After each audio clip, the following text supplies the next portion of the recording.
por lo menos a nivel especializado, que ustedes como primer nivel que van a ejercer al principio tienen que conocer estos temas. Entonces vamos a hablar de disfunciones sexuales. Cuando hablamos de disfunciones sexuales, estamos hablando de que es un trastorno que dificulta o impide el mantenimiento de relaciones sexuales satisfactorias. Relacionada con la respuesta sexual, el deseo del orgasmo o el dolor, incremento con la fase de la respuesta sexual masculina, y las causas de disfunciones sexuales pueden ser físicas, psicológicas o una combinación de ambas. Y el primer problema que tenemos, que hemos comentado, la parte farmacológica, cuando vimos la parte bioquímica de la disfunción eréctil. Entonces, la disfunción eréctil se define como la incapacidad constante de lograr mantener una erección suficiente para una relación sexual satisfactoria. Entonces, siempre que hablemos de relaciones sexuales hay que diferenciar cuando satisfacen a ambos miembros de la pareja o cuando satisfacen uno o cuando no se ve a ninguno. Entonces, tiene que ver con la satisfacción. Y se manifiesta la disfunción eréctil como erecciones débiles, falta completa erección o PRS durante el coito. Entonces, esto es que también cuando hacemos la anamnesis hay que preguntarle al paciente, porque el paciente siempre va a venir comentando que tiene problemas de erección, pero muchas veces confunden lo que es la libido con la capacidad de erección, lo que es el deseo. Pero siempre viene, no, doctor, ya no tengo ganas o ya no quiero tener relaciones. Entonces no basta eso para entender cuál es el problema. Entonces hay que diferenciar, ¿no? Una cosa es lo que tú quieres y una cosa es lo que tú puedes. O sea, tú quieres pero no puedes, entonces ahí tengo un problema de erección. Y tengo que preguntarle esto, ¿no? O sea, ¿hay erección al principio? No pasa nada. Hay erección al principio, logras tener una penetración, pero de repente no tienes la rigidez necesaria en el pene. O lo otro es, comienzas muy bien, pero la mitad, antes que tu pareja llegue al orgasmo, antes que eyacules, pierdes la erección. Obviamente, el que no tiene nada comparado al que pierde en el camino tiene más opciones de un tratamiento satisfactorio. Entonces siempre hay que evaluar este tema, ¿no? Por eso acá hago esta aclaración. Y es el problema más común entre los hombres que acuden a la consulta, que muchos lo ocultan o no lo confiesan. Este problema alcanza al menos en el 25% de relaciones o intentos de relación sexual. O sea, no basta que tú una vez hayas tenido un problema de erección, tiene que ser un problema permanente y más o menos que involucre una cuarta parte de las relaciones coitales que tenga dentro de su pareja. En esto yo siempre soy claro con los pacientes. Algunos pacientes van por disfunción eréctil que no tienen pareja, o sea que tienen relaciones eventuales, y muchos de ellos tienen relaciones con prostitutas. ¿Cuál es el problema de esto? De que cuando tú vas y pagas por un servicio, se toma el servicio, la prostituta es de que más rápido eyacula mejor, pasa el siguiente. Entonces, ¿cómo tratas a alguien con disfunción con una persona que no está comprometida emocionalmente con él? Entonces, el primer detalle, yo siempre les explico a los pacientes, si tú quieres un tratamiento, si tú esperas mejorar tu perfil, tu performance, busca una pareja estable. No sé si te casarás o no, porque ese tema no me corresponde, pero tienes que tener una pareja. Aunque no convidas, con la que yo puedo evaluar tu ritmo y tu frecuencia de lo que es tu contacto sexual. Pero no cuando no tienes pareja y frecuentas pues prostitutas, que es lo que a veces veo, o lo otro es que tienes relaciones con gente desconocida, se van a una fiesta, se emborrachan un poco y agarran lo que quieren. Entonces, eso tampoco me ayuda. Tiene que ser una relación estable. Y mejor cuando es una relación de pareja, que tiene su pareja, esté casado o no, convive, pero que está con esa persona permanentemente. Entonces, la disfunción eréctil es un trastorno de alta prevalencia a nivel mundial, que se incrementa después de los 40 años. Entonces, tienes que diferenciar a una persona que venga menor de 40 años y una que sea mayor de 40 años. Cuando es menor de 40 años ya tengo que pensar que de repente su problema no es orgánico, sino psicológico. Y cuando es mayor de 40 años ahí tengo que ver ya que tiene un problema orgánico de fondo, que no es tanto psicológico, sino que ya tiene una causa. Siempre recuerden que la disfunción eréctil más que una enfermedad es un síntoma de algo, y tengo que buscar la causa. Porque si no, voy a tratar de darle pastillitas mágicas, al final la pastilla no funciona y no mejoramos un problema de fondo, que es lo que nos interesa. Entonces vamos a ver es el primer indicador clínico marcador de disfunción endotelial. Así como la enfermedad cardiovascular en el ganador maduro, incluso como parte de un síndrome metabólico de fondo, que ya vimos en la clase pasada, lo que era un síndrome metabólico. Entonces siempre piensen que este problema es un aviso de un problema vascular. Eso es lo primero que hay que tener claro. Hay un problema vascular. Entonces tenemos que buscar la causa. Y vamos a ver que algunos estudios han correlacionado el mismo con la edad. Y lamentablemente pues, los años me pasan la factura. Entonces a veces vienen pacientes ya de más de con 60 años que pues a veces se quejan y ellos dicen que ¿por qué? O sea, ¿por qué les pasa eso? Porque han perdido la edad que tenían cuando eran más jóvenes. Entonces también hay que explicarles que este es un tema que tiene que ver con la edad. Lamentablemente no todos van a poder rendir como quisieran y a medida que la edad avanza se va perdiendo la erección. Pero también hay que aclarar que no, porque ya tengas más de 60 años no vas a tener relaciones con la erección, tampoco es así, no hay que ser fatalistas. Todo tiene solución, pero hay que entender en qué contexto. Siempre les digo yo a los pacientes, ustedes cuando llegan a este ya son como un carro de segunda mano. Una cosa es tener un carro 0 kilómetros, que es cuando eres joven, y una cosa es tener un carro de segunda mano. Parece mentira, pero el carro de segunda mano te hace gastar más que un carro nuevo. El carro nuevo no se malogra, tiene un tiempo de vida. En cambio, cuando ya lo agarras, en la etapa que ya le falla todo, entonces, por más que le cambies el motor, es un carro de segunda mano. Nunca va a funcionar como un 0 kilómetros. Entonces hay que explicar al paciente. Ellos son como un carro de segunda mano, entonces tampoco me pidas milagros. Tengo que ayudar, vamos a mejorar, pero ya no vas a igualar con lo que fuiste cuando era más joven. Eso tiene que quedar claro. Entonces vemos acá que después de los 60 años, más o menos del 35% y más del 70% de los hombres, este grupo ya tiene problemas de erección. Y la disfunción eréctil, cuando superamos el 70% de prevalencia, más o menos estamos en pacientes de 70 años para adelante. Entonces, todo esto se tiene que tener claro a la hora que el paciente te consulta. Ahora hay pacientes que no pueden tener erección, así como otros de los 85 años tienen relaciones, obviamente que una vez al mes, pero la tienen. ¿No? A mí me han contado pacientes, o he visto a gente de 85 años que están masturbando. Entonces, todavía tienen capacidad de erección. Entonces, tampoco es condenarlo por una cruz, no. Algo se puede hacer. Entonces, vamos a ver de que lamentablemente una de las principales causas endocrinológicas de un eréctil en todo el mundo es la diabetes mellitus. Y se calcula que una prevalencia más o menos del 50% de pacientes diabéticos van a tener disfunción eréctil. Puede deberse principalmente por el daño en los nervios y por problemas circulatorios a nivel del pecho. Entonces, un paciente que viene por disfunción eréctil, más o menos de mediana edad, lo primero que le pregunto como antecedente patológico, pues si es diabético. Tengo que preguntar. Si el paciente me dice que es diabético, ya tengo el diagnóstico. Es su diabetes. Y si tú le preguntas o lo evalúas, le dices, señor, ¿usted es diabético? Sí, me dice. ¿Y hace qué tiempo? Bueno, a mí me diagnosticaron hace 5 años. Pero a mí me pasó. Actualmente no tengo problemas. Eso es lo que creo. Pero ahí está el problema. Está comenzando a darte signos vasculares y no tiene erección. Entonces hay que explicarle a este paciente que el éxito del tratamiento depende de 2 cosas. Uno, que tomes tu medicación que se te ha prescrito. Y 2, que tengas cuidado con lo que comes. ¿De qué vale que el paciente tome la medicación si se echa a perder? Come lo que sea, no se controla. Y viceversa. ¿De qué vale que se controle si no toma su medicación? Entonces las 2 cosas van de la mano. Pero estos pacientes, generalmente el 50% son pacientes irresponsables que no tienen un tratamiento adecuado.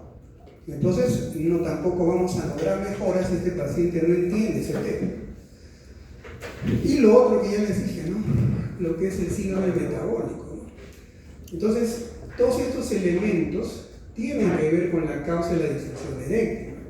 Un paciente que psicológicamente no está bien, ¿no? Que de repente está pasando una crisis matrimonial, como hay muchos, de repente llegaron a la conclusión que con la mujer que están no pasa nada, que es una mujer tóxica.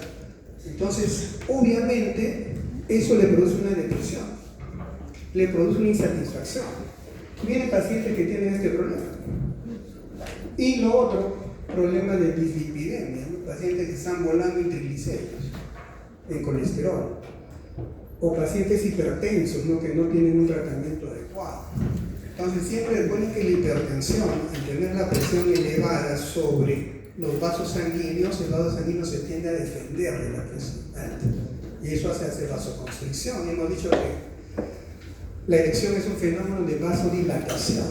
Entonces lo que implique vasoconstricción va a producir problemas de erección. Y algunos medicamentos, cuando hay pacientes que toman antidepresivos, por ejemplo, la sertralina, que te produce disfunción eréctil.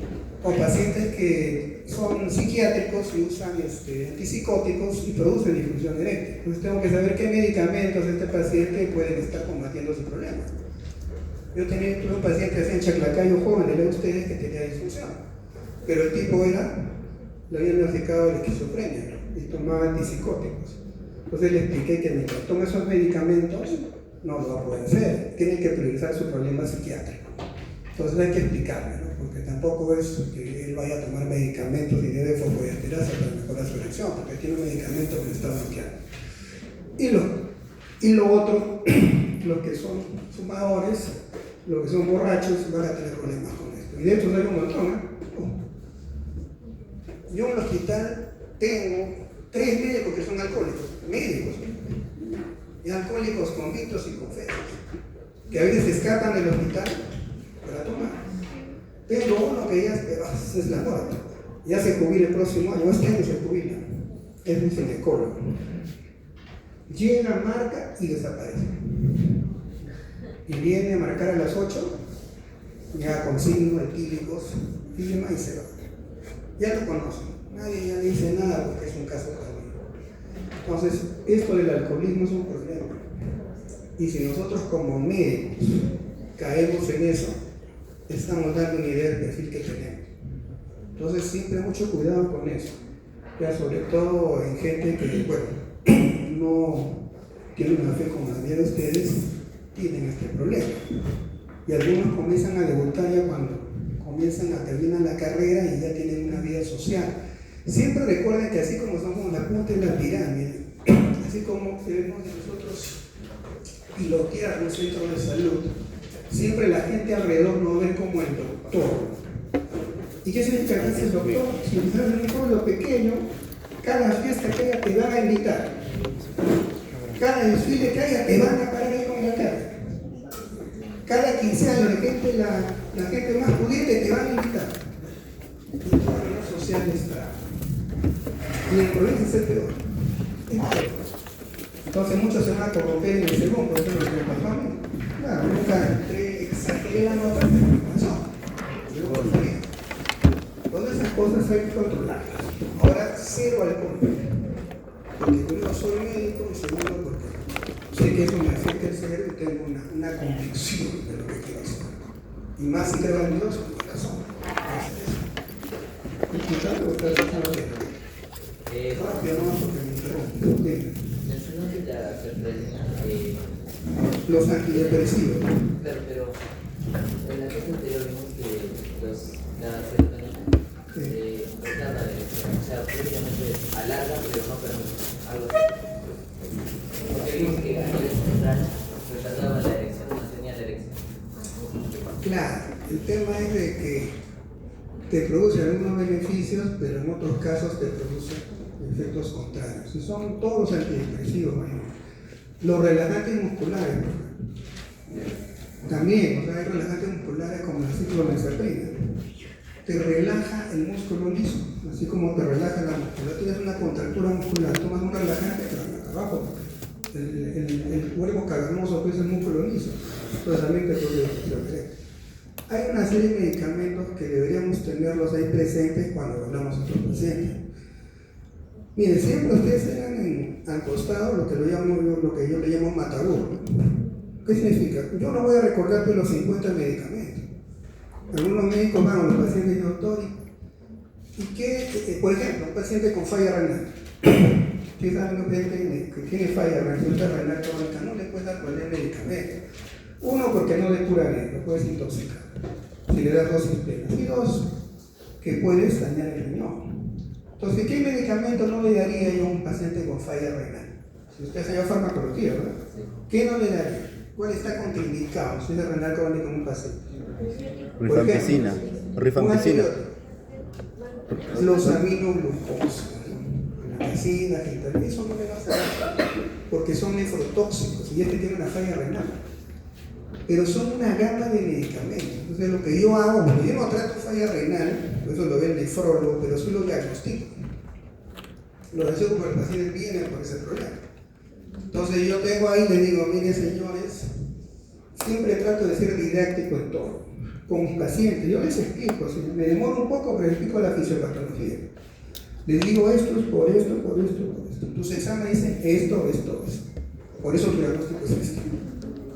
Hay otros médicos que no. Le piden al paciente 50 exámenes, lo ven ellos, señor, tome esto. El paciente sale, el doctor no me dijo nada, me dijo que tome esto. Viene en otra consulta. Entonces, no, tu intención, o sea, tu manejo, tu reconocimiento del paciente hacia ti es que le hagas entender su problema. Le digas por qué le das lo que le das. Le expliques por qué le pediste lo que le pediste. Y eso hago yo con mis pacientes. Yo tengo una batería de exámenes que deben de tener usted en su mente. ¿Qué le voy a pedir? Yo les pido de cajón en el laboratorio a estos pacientes: glucosa, urea, creatinina, un urocultivo y un PCR, cuando son mayores de 45 años. La glucosa, para ver si es diabético, porque tipo de gente es ignorante y no lo sabe. La urea, creatinina, para ver función renal. Y el urocultivo para descartar la infección urinaria, porque estos pacientes vienen con síntomas urinarios. Si un examen de orina simple no me da un diagnóstico de infección urinaria. Y eso lo veremos cuando hagamos la clase de infección urinaria. Tenemos que pedir un urocultivo. Y aparte de lo que el PSA, ya saben que cuando veremos cáncer de próstata es fundamental para descartar un cáncer. Por eso que nosotros a los pacientes yo les recomiendo un control anual. Tengan o no tengan molestias, porque tengo que descartar el cáncer. El cáncer de próstata a veces es silente. Va avanzando y tú no te das cuenta. Y cuando te das cuenta ya está. Entonces hay que hacer un tamizaje. Y luego le pido, a algunos le pido la uroflujometría, que es para ver el flujo urinario cuando son pacientes obstructivos prostáticos, y una ecografía de próstata y de riñón. Y si tienen alguna molestia testicular, pues ecografía testicular. Pero luego cuando vienen con los exámenes, sacan así todo su bolsón: doctor, acá está lo que me pidió, esto. Yo agarro a ver, miro todo. Y otra costumbre que yo tengo, que aprendí de un nefrólogo, así en mi residencia, es que él anotaba todo en la historia. Claro, el examen está ahí, lo vas a archivar, pero no anotaba todos los resultados. Y luego ya con la historia, otro que viene veía todo, ya no tenía que estar revisando un Nuevo Testamento, vaya el examen, fíjate que le hizo, no, ahí está escrito. Y ponía todo. Yo mismo yo le pongo todo lo que he encontrado, luego le explico: a ver señor, este examen sirve para esto, la glucosa, usted sabe, no es diabético, no es prediabético. Bueno, pues, urea, creatinina, ¿para qué sirve el riñón? Depura y filtra la sangre. Su riñón lo está haciendo perfectamente. No le he hecho valor, no te lo estoy explicando. El PSA es un marcador tumoral para el principio de cáncer de próstata. El valor límite es 4, usted tiene 1.5, no hay riesgo de cáncer. Entonces le vas explicando al paciente, para que sale contento, porque el doctor le explicó, le hizo entender su problema. Ya, nunca hagan lo contrario. Está bien que estés apurado, pero nunca quedes etapas. Eso es importante. A veces el examen físico es complejo. En urología al menos es complejo. Bueno, uno que es hombre dice: a ver, hojas de pantalón, enséñame los genitales. Pero cuando es una mujer, o al revés, una mujer sabe que tengo que examinarle la vulva, bájese, pero no hay camilla ginecológica. Entonces, pero ya para eso tienes que ir direccionado. Bueno, eso ya te da experiencia, te da la experiencia. Hay cosas que no hay que tocar al paciente. Ya más o menos veo por dónde ver el problema. Y hay casos en que sí tengo que ver. Todo paciente que viene: doctor, me ha salido un granito ahí en mis genitales, ¿no? Le digo: ¿dónde? En el pene, en los testículos. ¿Dónde sale? Ahí en la telita, ya en el prepucio. A ver, veo para creer, ¿no? Vamos a alucinar acá lo que tú mismo, lo que te hagas. A ver, ya, listo. Pues ahí hago mi diagnóstico físico. Y es importantísimo cuando vemos ETS. Cambiar de negro. Lo vamos a ver en la segunda parte. Pero eso es, hay que examinar. Entonces, cuidado con esto. Cuidado con esto.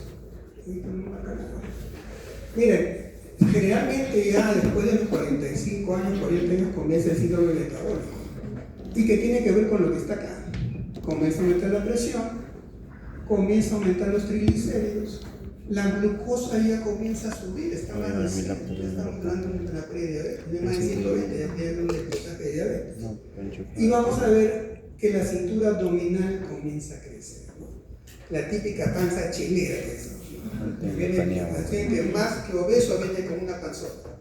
Entonces todo eso nos habla de un síndrome metabólico y todo eso nos va a llevar a ¿qué? A disfunción eréctil. Entonces cuando a mí hay gente, la gente es presumida.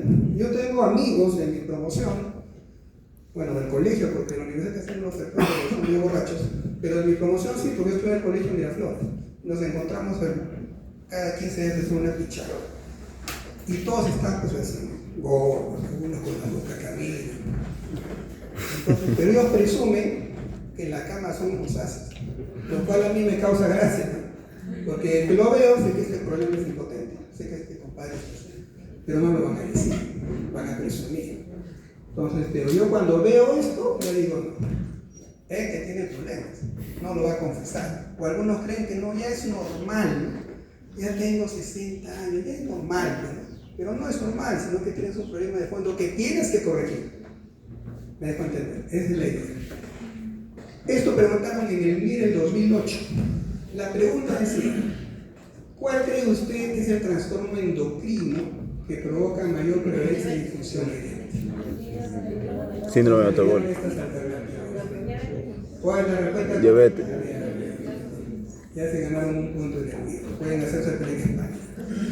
Entonces, estas cosas que les van a preguntar les enseño yo. ¿De qué vale que les hable acá? Trabajos científicos, esto dijo que no la... Al final ni se van a acordar de mi nombre. Esto que lo voy a preguntar. Ahora, seguimos con esto. Miren, se estima que el 79% de los hombres que presentan disfunción eréctil tienen sobrepeso. Un índice de masa corporal de 25 mayor. Para los que no se acuerdan, acá tenemos el patrón. Eso también deben tenerlo grabadito. Ahora que tienen celular, todos sus datos básicos deben tenerlo en su memoria. Entonces, cuando no se acuerdan, buscan ahí.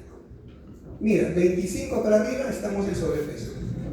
Es un índice de masa corporal, ¿no? Y este sobrepeso y la obesidad son factores de riesgo independientes y negativos para la disfunción eréctil. ¿Qué producen?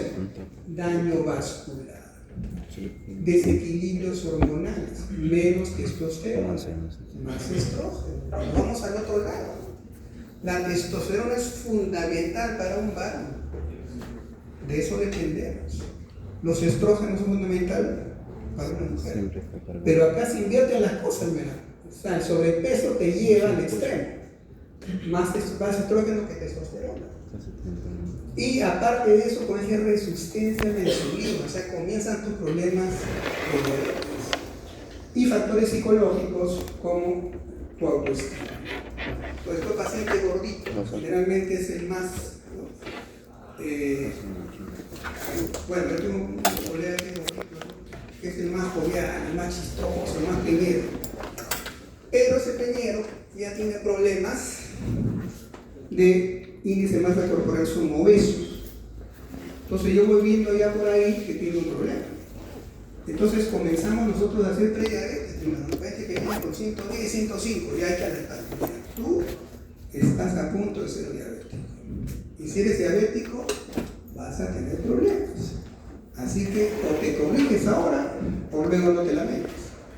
Tienes que comer sano, viejo.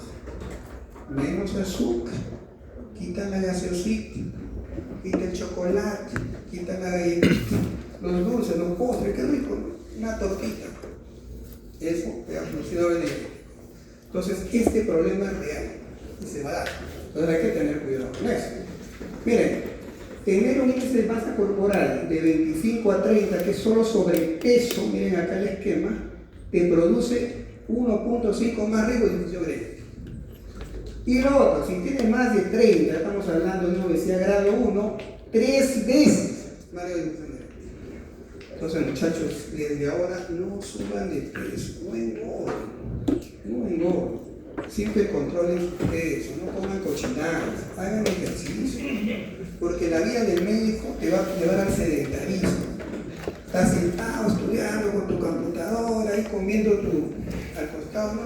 su chatarra, y luego vas a subir de peso. Y eso no es bueno.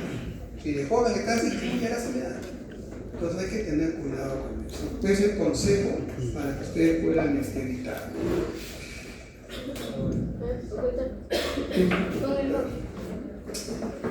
Me acabo de copiando la delegada. Sí, por favor.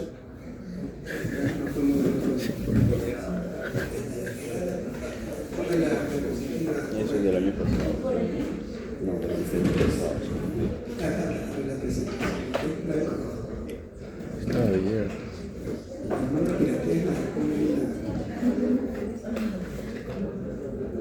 Ahí está. Entonces hay que tener cuidado con eso. A ver la siguiente. Entonces ahí tenemos este dato, ¿no? El exceso de peso, especialmente la grasa abdominal, reduce los niveles de producción de testosterona en varones, hasta convertirla en estrógeno, que en exceso generan resistencia a la insulina, o sea, se va encadenando toda la tragedia del paciente. Primero, aumenta el perímetro abdominal, o sea, todo paciente que tú vas a evaluar por disfunción eréctil tienes que medir el perímetro abdominal, yo tengo un indicador. Y va a bajar el nivel de la testosterona y se va a convertir en estrógenos. Y eso a la vez va a generar resistencia a la insulina. Entonces ya tenemos dos problemas, endocrinológico y un problema que tiene que ver con la baja testosterona y el aumento de la glucosa. Y vamos a ver que la baja testosterona se favorece ¿qué cosa? La acumulación de grasa. Mira como es un círculo vicioso. Y eso afecta a su líbido y la calidad de su erección. Esta ha sido conocida como hipogonadismo.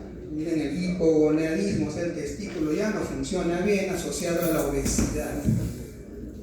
Felizmente para estos gorditos puede ser reversible perdiendo peso mediante dieta y ejercicio. Pero mándale a hacer dieta. Así como eres adicto al tabaco, eres adicto al alcohol, a la marihuana, eres adicto a la comida. Es una adicción. Yo a veces me gustaría un gordito encerrarlo 3 meses en un centro de rehabilitación. En serio, no es broma. Para que coma sano. Vea cómo lo va a poder peso. Pero déjalo libre. No va a poder. Son pocos los que toman esa decisión y cambian su chip. Yo les digo así.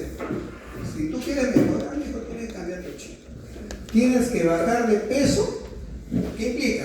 Come sano. Y haz ejercicio. Muévete, pues. Si estás tirando la televisión todo el día, comiendo tu chifito, ahí tomando tu gaseoso, ¿qué vamos a lograr contigo? Mi esperanza. Nunca dejen de ejercitarse. ¿Cierto? Y segundo, coman sano. Coman sano. Le digo a mis pacientes, siempre les digo esto y les repito y los olvido a ustedes. O vivimos para comer o comemos para vivir. ¿Qué eliges? Si crees para comer, anda, pues no comete, qué rico, el pan con chicharrón, el desayuno mejor del mundo, come esas cochinadas. Pero si quieres comer para vivir, come sano, coma tu juguito, no le eches azúcar. Si quieres proteína, la clara de huevo. Hay varios elementos, pescado, pero no te gusta carne roja. Entonces uno le va recomendando pauta, pero al final el paciente decide. Si él cambia eso, bueno, si no cambia, entonces que no te pida milagro. Hay que decir, ¿saben que si no bajas de peso no vuelves? No le puedo decir eso, pero entre mí le digo así.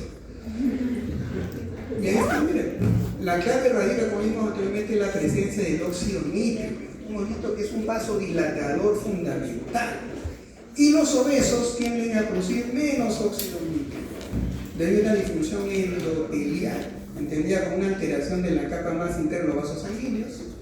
Y además tiene evidencia de un déficit de testosterona, o sea, una disminución del deseo sexual, lo que decía del hipogonadismo. Entonces vamos viendo que la tragedia se hace más profunda cuando se disminuye, se produce menos óxido nítrico en los pacientes obesos. Entonces es importante medir el perímetro abdominal.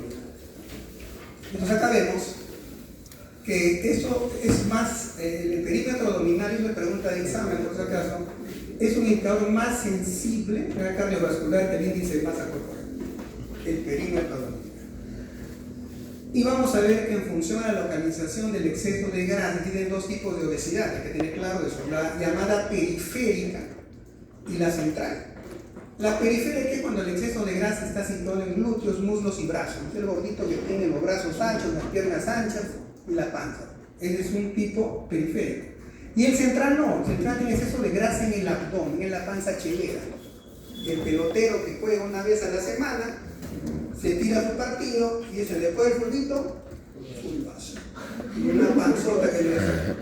Ese es el típico obeso central, el que tiene síndrome metabólico. Y el que es candidato a hacer disfunción eréctil. Entonces, acá vemos que el que tiene peores consecuencias para el organismo, ya que diversos estudios han demostrado que el exceso de grasa abdominal puede multiplicar por 2 el riesgo de tener una enfermedad cardiovascular. O sea, no solo la disfunción eréctil es tu problema cardiovascular, tu pobre corazoncito, cómo está sufriendo, hay que ver eso. Entonces siempre tienen que, acá les dejo un tip, la estrategia para medir el perímetro abdominal. A veces el técnico de enfermería no lo va a hacer bien, lo pueden hacer ustedes mismos, como la toma de presión arterial. La norma, según el MINSA, nos exige que en cada consultorio debe haber un tensiómetro con el estetoscopio para que tú tomes la presión. Ese es el mensaje indirecto. Porque a veces el técnico, pues, uno que lo toma y dos que te engaña. ¿Qué engaña? ¿Cuántos veces he tenido? Tuve una vez un veneco. Bueno, que el tipo sabe que veneco tipo que hace delivery, un poco flaquito, mal alimentado. Tuve una así. Y el tipo medía ¿cuánto? 70 kilos. No, perdón, medía unos 70. Y le habían puesto el peso ahí de casi 90. Yo le dije, flaco, muerto, que 90. Entonces le digo, a ver, le pregunto, ¿te han pesado? No. Y acá dice 90 kilos. Ahí llámame a la... ¿Quién te pesó? Ahora tiene para acá, mamá. Y le pesaste al paciente. Cuando yo le pregunto, ya sabe que es con malicia. Cuando duda el hecho no lo ha hecho. A ver, lo voy a pesar ahorita. Y anda peso. Pero bueno, ¿cuánto pesaba? Me he confundido. Le pone 68. ¿Se dan cuenta? Si yo me guío de lo que ha puesto ella, pues voy a tener, y a mí no me agarra de 5, ¿no? Tengo que me doy cuenta cuando me está engañando. Y esa técnica, le pongo la cruz. La cosa no se queda ahí, no. Tú me estás engañando y me puedes hacer cometer una negligencia médica. Mira dónde llega el asunto. No es así nomás por así. El otro día tuve un paciente joven, le leo a ustedes, que tenía síndrome de prostatitis, que vamos a ver ahora. Y le pedí un cultivo de semen para evaluarlo. El paciente regresó a la semana con el cultivo de orina positivo, el cultivo de semen positivo, y tenía positivo el coprocultivo, que yo no le pedí. Dense cuenta, yo no le pido eso a nadie porque no es mi chamba. Pero me trae el coprocultivo positivo. Le digo al paciente, pero tú dejaste muestra de heces. No, solamente el de semen y orina que usted me pidió. Y los 3 estaban recontra positivos. Y una infección urinaria en un varón joven es rarísimo. Rarísimo. O sea, el hombre no debe tener infección urinaria. Si viene un varón con infección urinaria, para mí es una enfermedad complicada. Solo por ser varón. Y lo veremos cuando hablemos de infección urinaria. Espero que no se traigan esa clase porque es el pan de cada día para ustedes. Sean especialistas o mejes, es el pan de cada día. Entonces, trajo eso, ¿no? Y yo le dije, mira, anda al laboratorio, ¿no? Porque yo con esto no puedo trabajar. O sea, si te pago un resultado de un examen que no te has hecho, ¿qué garantía tengo que estos 2 cultivos estén bien hechos? O sea, ya me queda la duda, que estos bandidos de laboratorio me están engañando. Y si yo lo trato con eso, puedo hasta cometer una negligencia médica por la información que me dan falsa. Entonces lo mandé al laboratorio y simplemente no, dijeron, si no traigo una muestra nuevamente. Miren la simpleza con que manejan al paciente. Y le dije a los hay un grupo ahí que son el programa de algo así como seguro el paciente, que están en el hospital con su chaleco rojo. Le digo, lo llamo, a ver para acá, mira, anda con el laboratorio y dile que le explique esto. Y si no, que ponga su queja por escrito. Porque acá no va a venir a mí a hacerme meter la pata. Entonces hizo su reclamo, todo. Y le dije, mira, yo con esto no te puedo tratar, porque ya esto me da mal. Entonces, no, doctor, vayan a otro lado, ya vete a la parroquia. Todos los que son más o menos confiables y no te van a engañar. Y le hicieron el de orina y el de semen. Lo he visto el día jueves en la parroquia, estoy de vacaciones en el hospital. Ya no puedo contar, no contaba todo lo que usted acuerda. El examen de cultivo negativo. El de semen sí era positivo, o sea, confirmaba lo que iba a quitar, pero el urocultivo no. Entonces, miren cómo me cambia el manejo del paciente. Una infección era complicada, era un paciente con una prostatitis, nada más. Entonces, nunca se deje de engañar. Nunca, siempre le digo a los pacientes que tengan los claro, métanselo bien en su cabecita.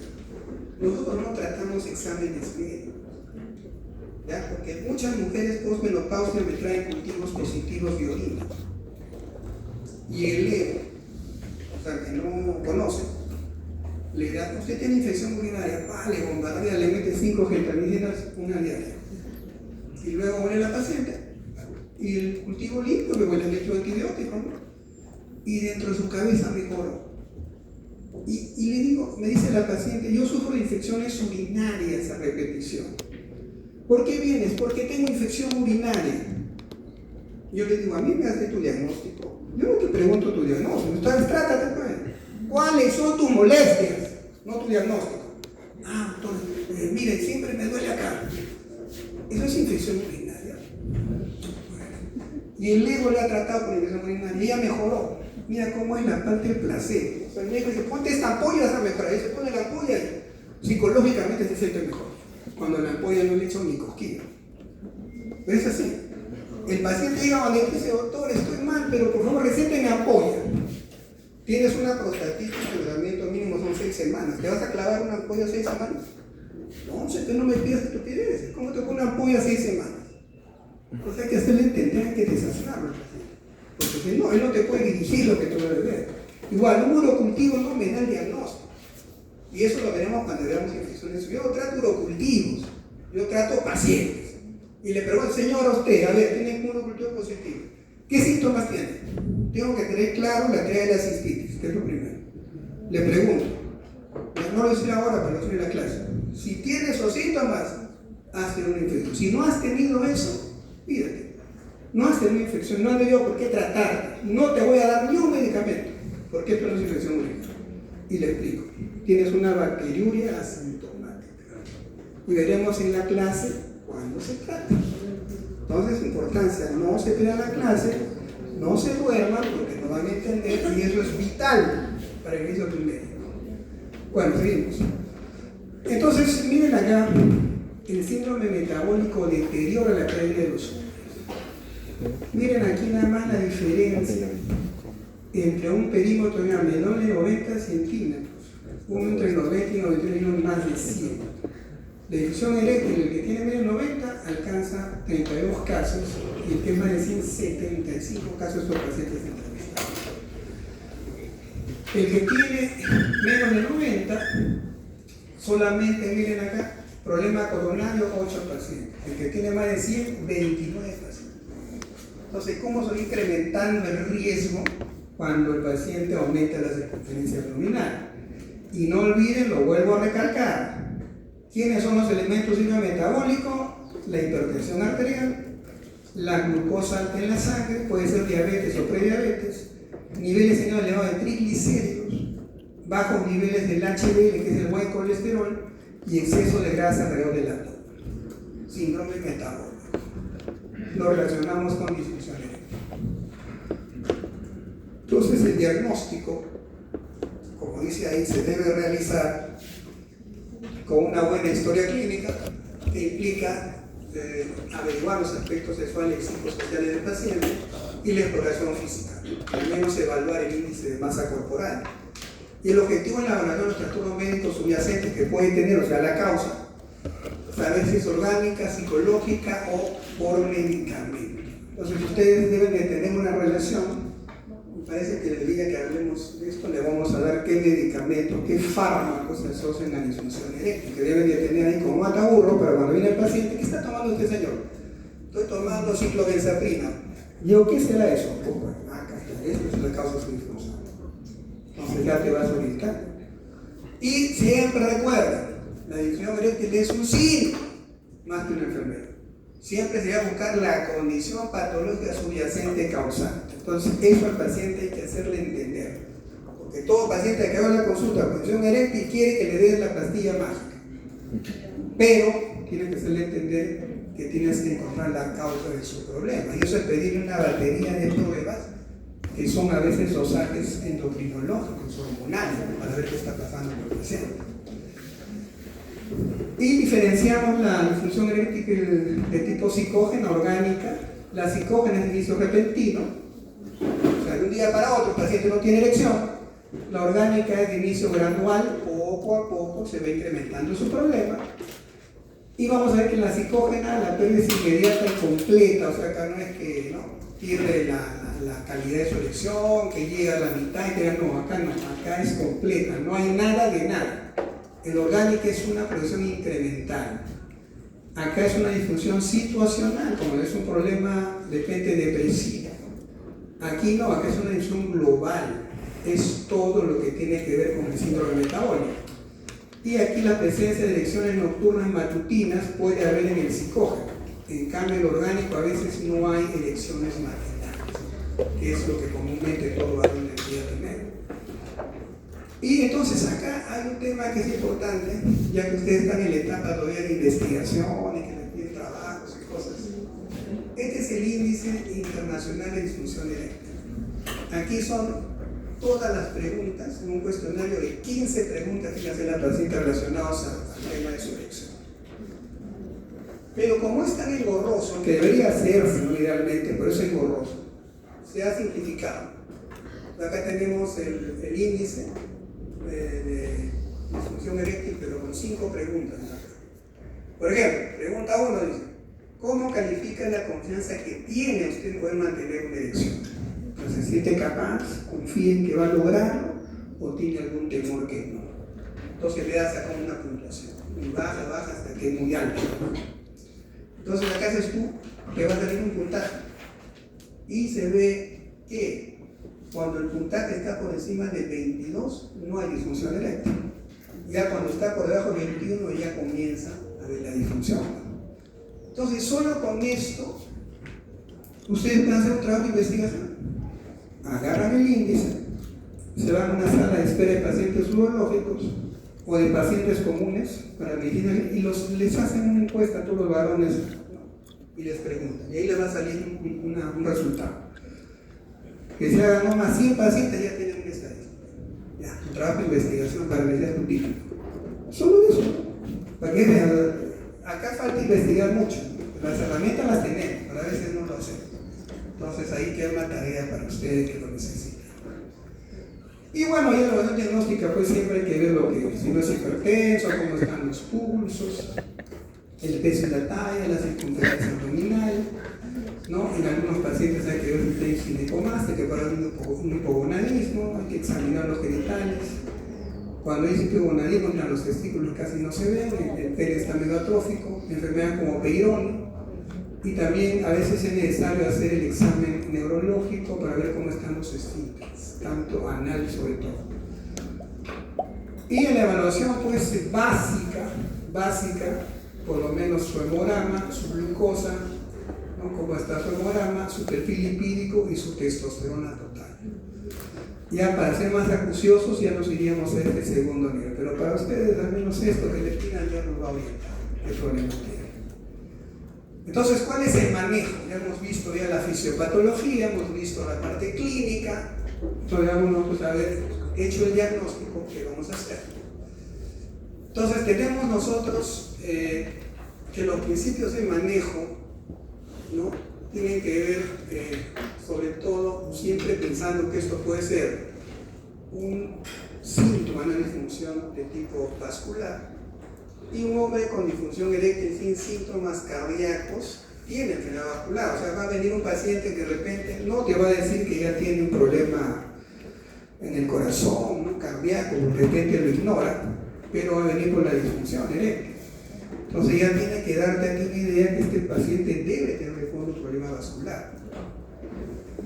Y sobre esto le van a preguntar en el MIR. Preguntaron en el 2005 en el MIR y decía la pregunta.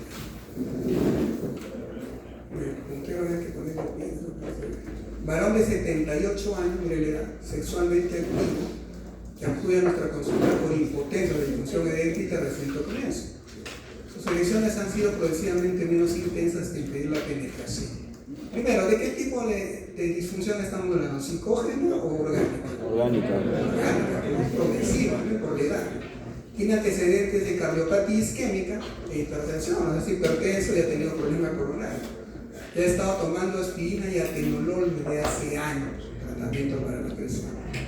No es diabético, a favor de él. ¿Cuál es la siguiente? Es la causa más probable de disfunción eréctil de este paciente. ¿Qué piensa? ¿Cuál es la causa? No es diabético. ¿Qué dicen las alternativas? ¿No? Esta pregunta es del mismo más elaborada que las preguntas del examen de INAM. Miren las respuestas y ustedes dirán cuál es la respuesta. ¿Cuál es la respuesta correcta? Ya se ganaron un punto también, ¿no? Eso por estar en esta clase y no dormir. Ahora, el tratamiento. Entonces es multidisciplinario. Ahí hay que trabajar mucho con los hábitos del paciente, los estilos de vida saludables, modificar un tratamiento médico con fármacos que causan disfunción, a veces terapia sexual, que no hay muchos de que conozcan el tema de terapia sexual, y el tratamiento farmacológico. Entonces nosotros tenemos un tratamiento escalonado. Entonces ustedes algún día van a llegar al primer nivel. Entonces, ¿qué podemos dar? Inhibidor de fosfodiesterasa, lo que hemos visto. Sildenafil, tadalafil, vardenafil. Y ya la segunda línea viene acá con el tema especializado. Entonces, ¿qué hacemos? Ya acá intentamos inyecciones intracavernosas, que ya les expliqué que es un poco traumático, dispositivos de condición al vacío y algunos fármacos intrauretrales. Y a la tercera línea es la parte quirúrgica. Si no responde con nada de esto, ya hay que empezar una prótesis peniana. Bueno, hasta ahí la primera parte.